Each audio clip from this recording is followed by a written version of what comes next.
नमस्कार दोस्तों, हमारे YouTube चैनल पूजा पाठ कथा कहानी में आपका स्वागत है। आज की इस वीडियो में हम चतुर्मास से जुड़ी हुई बातों को करेंगे कि चतुर्मास में हमें क्या करना चाहिए और क्या नहीं करना चाहिए। चतुर्मास से जुड़े 10 विशेष नियमों के बारे में जानेंगे और चतुर्मास के विशेष उपाय को भी जानेंगे कि हमें चतुर्मास में क्या करना चाहिए और क्या नहीं करना चाहिए, किन नियमों का पालन करना चाहिए और किन भगवानों की पूजा अर्चना करनी चाहिए। इस मास में वह कौन सा उपाय करें जिससे कि माता लक्ष्मी हम पर प्रसन्न हो जाए और हमारे घर में सुख समृद्धि का वास हो। यह सब हम इस वीडियो में जानेंगे, तो आप हमारे वीडियो के साथ अंत तक बने रहिए। अगर हमारे वीडियो पर नए हैं तो चैनल को सब्सक्राइब कर लीजिए, बेल नोटिफिकेशन को ऑन कर दीजिए ताकि मैं जो भी वीडियो डालूं वह आप तक पहुंच सके। चतुर्मास विधान को सबसे पहले जान लेते हैं। कुंती पुत्र अर्जुन बोले, हे मधुसूदन यानी कि भगवान कृष्ण से कुंती पुत्र अर्जुन पूछते हैं कि विष्णु भगवान का शयन व्रत किस प्रकार किया जाता है, सो सब कृपा पूर्वक बताइए। भगवान कृष्ण से अर्जुन पूछते हैं कि चतुर्मास का अर्थ क्या होता है और उसमें भगवान विष्णु के शयन व्रत को कैसे किया जाएगा, उसमें भगवान के सोने के समय हमें किन नियमों का पालन करना चाहिए और किस व्रत को धारण करना चाहिए। तो श्री कृष्ण बोले, हे अर्जुन, अब मैं तुमसे विष्णु के शयन का व्रत विस्तार से कहता हूँ, इसे तुम ध्यान पूर्वक सुनना। इस चतुर्मास में विष्णु शयन काल में जब सूर्य नारायण कर्क राशि में स्थित हो तब भगवान विष्णु शयन करते हैं और जब सूर्य नारायण तुला राशि में आते हैं तब भगवान उठते हैं। अधिक मास के आने पर भी विधि इसी प्रकार रहती है। इस विधि से अन्य देवताओं को शयन कराना चाहिए। आषाढ़ मास के शुक्ल पक्ष की एकादशी का विधि पूर्वक व्रत करना चाहिए। उस दिन विष्णु भगवान की प्रतिमा बनानी चाहिए और चतुर्मास व्रत नियम से करना चाहिए। सबसे प्रथम उस प्रतिमा को स्नान कराना चाहिए, फिर सफेद वस्त्रों को धारण कराकर तकियादार शयन पर शयन कराना चाहिए। उनका धूप दीप और नैवेद्य आदि से पूजन करना चाहिए। भगवान का पूजन शास्त्र ज्ञाता ब्राह्मणों के द्वारा ही कराना चाहिए। तत्पश्चात भगवान विष्णु को इस प्रकार स्तुति करनी चाहिए, हे भगवान, मैंने आपको शयन कराया है, आपके शयन से संपूर्ण विश्व सो जाता है। इस तरह विष्णु भगवान के सामने हाथ जोड़कर प्रार्थना करनी चाहिए, हे भगवान, आप सब 4 मास तक शयन करें जब तक मेरे इस चतुर्मास व्रत को निर्विघ्न रखें। इस प्रकार विष्णु भगवान की स्तुति करके शुद्ध भाव से मनुष्य को दातून आदि के नियमों को ग्रहण करना चाहिए। विष्णु भगवान के व्रत को शुरू करने के 5 काल वर्णन किए गए हैं। देवशयनी एकादशी से लेकर देवउठनी एकादशी तक चतुर्मास व्रत को करना चाहिए। द्वादशी, पूर्णमासी, अष्टमी या संक्रांति को व्रत आरंभ करना चाहिए और कार्तिक मास के शुक्ल पक्ष की द्वादशी को समाप्त कर देना चाहिए। इसके व्रत के समस्त पाप नष्ट हो जाते हैं। जो मनुष्य इस व्रत को प्रतिवर्ष करते हैं वह सूर्य के समान दिव्यमान विमान पर बैठकर विष्णु लोक को जाते हैं। हे राजन, अब आप इसमें दान का पृथक पृथक फल सुनिए कि किस चीज का दान करने से कौन से फल की प्राप्ति होती है। जो मनुष्य देव मंदिर में रंगीन बेल बूटे बनाता है उसे 7 जन्म तक ब्राह्मण की योनि मिलती है। जो मनुष्य चतुर्मास के दिनों में विष्णु भगवान को दही, दूध, घी, शहद और मिश्री आदि पंचामृत के द्वारा स्नान कराता है वह वैभवशाली होकर सुख भोगता है। जो मनुष्य श्रद्धा पूर्वक भूमि, स्वर्ण, दक्षिणा आदि ब्राह्मणों को दान स्वरूप देता है वह स्वर्ग में जाकर इंद्र के समान सुख भोगता है। जो मनुष्य इस प्रकार से करते हैं उन्हें इंद्र के समान सुख प्राप्त होता है, यानी कि राजयोग मिलता है। जो विष्णु भगवान की स्वर्ण प्रतिमा बनाकर धूप दीप पुष्प नैवेद्य आदि से पूजा करता है वह इंद्र लोक में जाकर अक्षय सुख भोगता है। जो मनुष्य चतुर्मास के अंदर नित्य भगवान को तुलसी जी अर्पित करता है वह स्वर्ण के विमान पर बैठकर विष्णु लोक को जाता है। जो मनुष्य विष्णु भगवान की धूप दीप से पूजा करता है उनको अनंत धन मिलता है। जो मनुष्य इस एकादशी के कार्तिक के महीने तक विष्णु जी की पूजा करते हैं उनको विष्णु लोक की प्राप्ति होती है। इस चतुर्मास व्रत में जो मनुष्य संध्या के समय देवताओं तथा ब्राह्मणों को दीप दान करते हैं तथा ब्राह्मणों को सोने के पात्र में वस्त्र दान करते हैं वह विष्णु लोक को जाते हैं। जो मनुष्य भक्ति पूर्वक भगवान का चरणामृत देते हैं वे इस संसार के आवागमन के चक्र से छूट जाते हैं। जो विष्णु मंदिर में नित्य प्रति 108 बार गायत्री मंत्र का जप करते हैं वे पापों से लिप्त नहीं होते। जो मनुष्य पुराण तथा धर्म शास्त्र को सुनते हैं और वेद पाठी ब्राह्मणों को वस्त्रों का दान करते हैं वे दानी धनी और ज्ञानी और यशस्वी होते हैं। जो मनुष्य भगवान या शिव जी का स्मरण करते हैं और अंत में उनकी प्रतिमा दान करते हैं वह पापों से रहित होकर गुणवान बनते हैं। जो मनुष्य सूर्य नारायण को अर्घ देते हैं और समाप्ति में गौ दान करते हैं वे निरोगिता दीर्घायु कीर्ति धन और बल पाते हैं।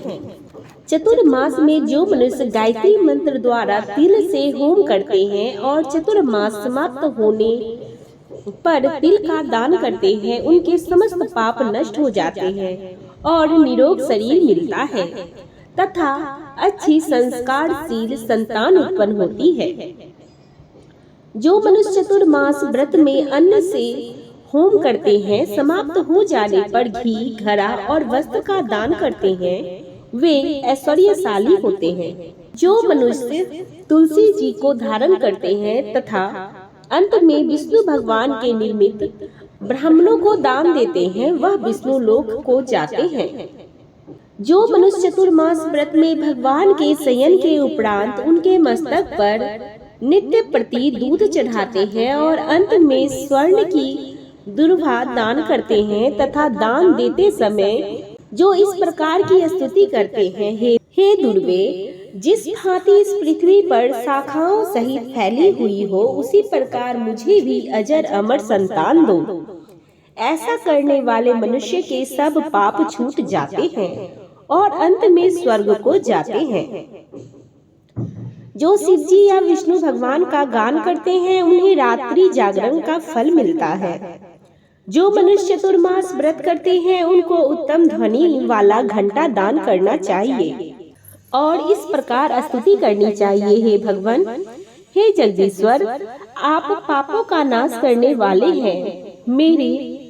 मेरे न करने योग्य कार्यों को करने से जो पाप उत्पन्न हुए हैं वो आप उनको नष्ट कीजिए। चतुर्मास व्रत के अंदर जो नित्य प्रति ब्राह्मणों का चरणामृत पान करते हैं वे समस्त पापों तथा दुखों से छूट जाते हैं और आयुष्मान लक्ष्मीवान होते हैं। चतुर्मास में प्रजापति तथा चंद्रयान व्रत पद्धति का पालन भी किया जाता है। प्रजापत्य व्रत को 12 दिनों में पूर्ण करते हैं। व्रत आरंभ के पहले 3 दिन 12 ग्रास भोजन प्रतिदिन लेते हैं। फिर आगामी 3 दिनों तक प्रतिदिन 26 ग्रास भोजन लेते हैं। इसके आगे के 3 दिनों तक 28 ग्रास भोजन लेते हैं और इसके बाद बाकी बचे 3 दिन निराहार रहने की परंपरा है। इस व्रत के करने से मनोकामना पूर्ण होती है। व्रत करने वाले साधक प्रजापत्य व्रत करते हुए चतुर्मास के हेतु उपयुक्त सभी धार्मिक कीर्ति जैसे पूजन, जप, तप, दान, शास्त्रों का पठन पाठन तथा कीर्तन आदि करता है। हे अर्जुन, इसी प्रकार चंद्रयान व्रत भी किया जाता है। अब इस व्रत की विधि सुनो। यह व्रत पूरे माह किया जाता है। पापों की निवृत्ति के लिए किया जाने वाला यह व्रत घटता बढ़ता रहता है। इसमें अमावस्या को 1 ग्रास, प्रतिपदा को 2 ग्रास, द्वितीया को 3 ग्रास भोजन लेते हुए पूर्णिमा के पूर्ण 14 ग्रास और पूर्णिमा को 15 ग्रास भोजन लेना चाहिए। फिर पूर्णिमा के बाद 14, 13, 12, 11 ग्रास इस प्रकार में भोजन लेते हुए भोजन की मात्रा प्रतिदिन घटनी चाहिए।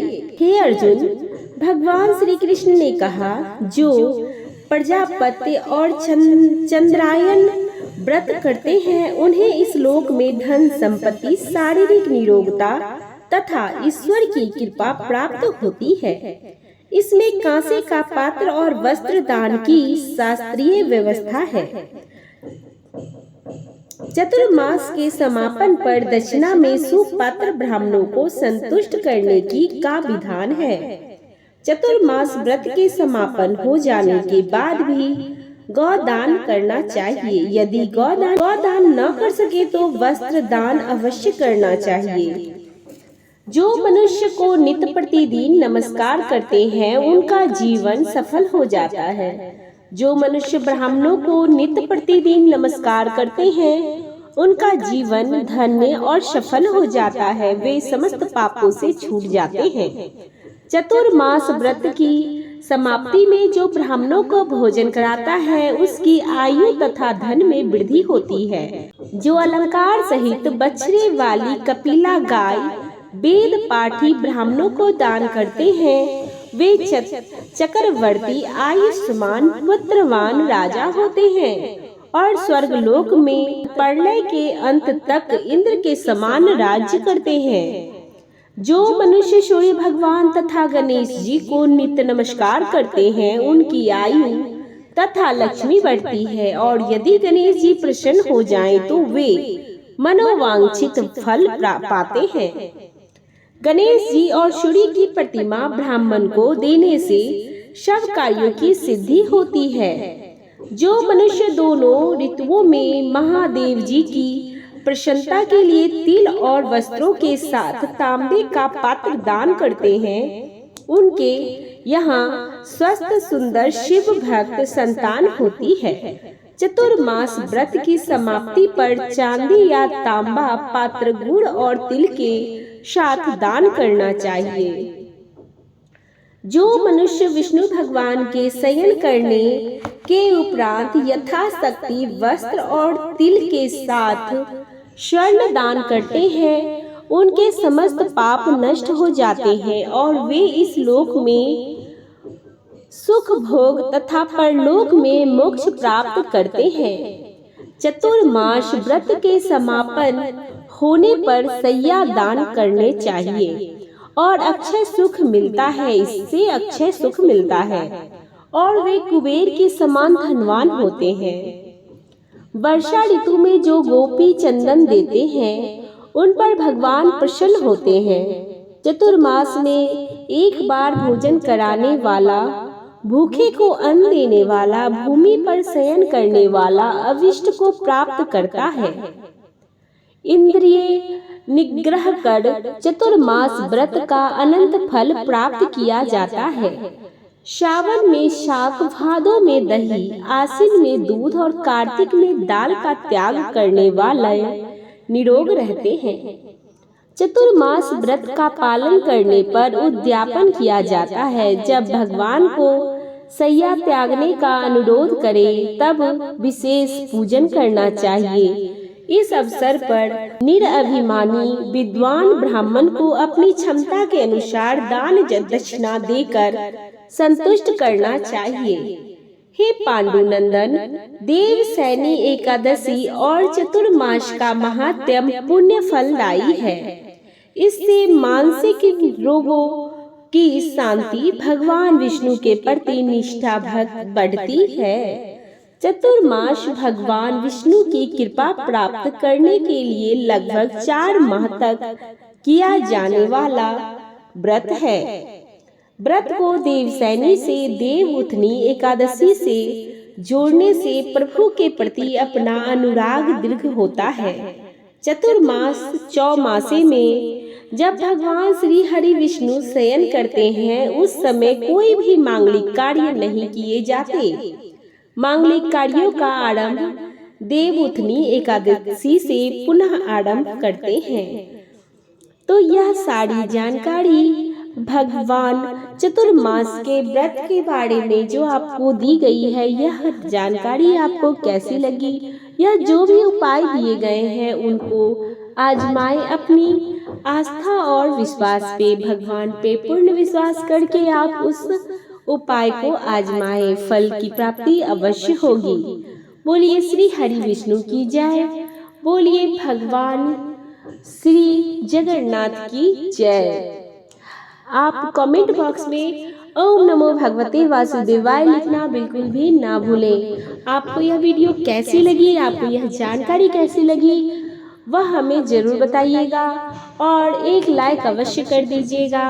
वीडियो अगर पसंद आती है तो शेयर भी कर दीजिए। अभी तक हमारे वीडियो पर बने रहने के लिए आपका धन्यवाद।